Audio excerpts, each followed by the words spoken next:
Hey guys, welcome to my channel. Today we're going to be talking about a destruction that tenant had done on a landlord's property and how much it costed him. Watch till at the end of the video. We'll disclose the amount that he had to spend, what he had to do, but how you can not let that happen to you and make sure that that you screen your tenant pretty good. So let's go ahead and get started.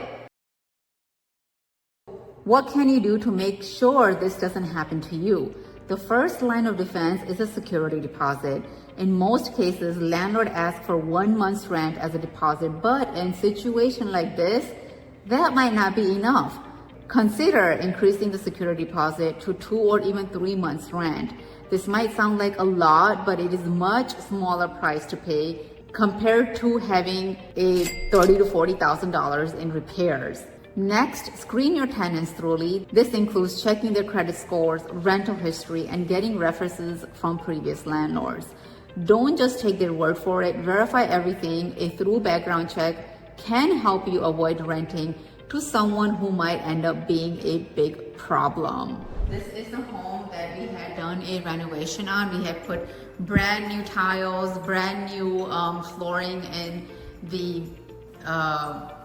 the rooms all over. We have taken out all the carpets. We've done all the walls of repainted all over again. I'll show you some before pictures of this property that you guys kind of see what it was left to by the tenants and what a mess they had made. So all of this is all cleaned out. We're gonna obviously make it all clean and then take professional pictures and put it back on the. What to do if it happens to you, guys? If something like this, I hope it does not, but if something does happen, wait, what if, right? Despite your best efforts, this still happens to you. First, I would recommend you guys document everything. Take pictures and videos of the damages. Keep records of unpaid rents and any communications you've had with the tenant. This documentation will be crucial if you decide to take legal action. Second, consider filing a claim in a small claims court, depending on the amount of damages and unpaid rent.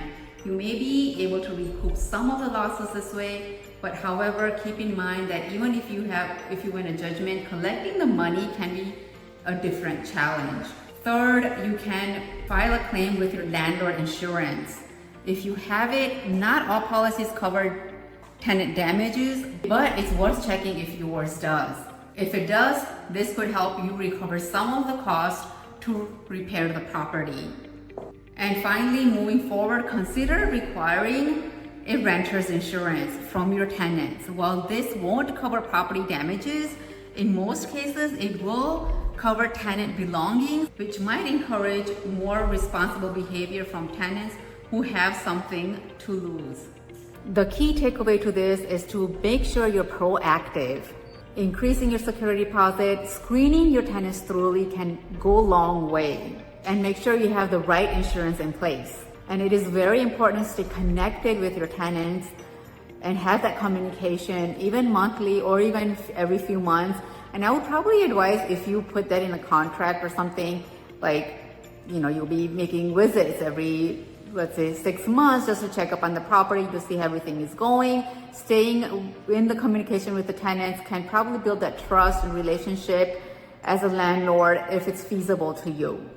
Renting out property can be a great source of income, but it's not without its risks. By taking these steps, you can protect yourself from the worst case scenarios and keep your rental business running smoothly. Okay guys, right here I have Sergio, who is the general contractor for this home that was torn apart. We had to do a lot of renovations to this property to keep it at a livable space for the new tenants. So Sergio, what have you done when you came to see this property? How bad was the condition? Oh, it was really bad. Like the carpet was torn off. It was all smelling like a dog pee. It was all completely dirt. Then we had the bathrooms damaged also. Backyard was all bad condition. Also, doors were losing the seals, and back wall was all screens and rotten wood. So yeah. Oh my God. Yes. So you had to do a lot of work. It took you probably what, like 3 weeks to get this property back up to date around? Yes. Okay. 3 weeks. So guys, this is horrible to see on one of the properties, and you know, it wasn't my client, so he reached out to me to help him out to get the property back to up to date at a livable space for the new tenant to come in. So very important to make sure that you guys follow the rules that I had just told you on screening the tenants, getting the security deposit, doing those small things to make sure that you don't come into this problem later on. And Sergio, at the end, let's talk about what was the cost of this property to renovate. I think it was about 20,000 or so, correct? Yes, it's about $20,000. Yeah. Lowest price with. That's the lowest basic renovation that you did. Like the simple stuff that he had put down, cost effective, that you want to factor in because again, this is a rental. It's not something you're going to be living in. So make it as if you're not spending too much money in, but ready for the next tenant to come on in and live in this place. Thank you, Sergio, for kind of letting me know what you guys have to do on the property to make it prep ready. If you're new to my channel, don't forget to press that subscribe button and I will see you next time.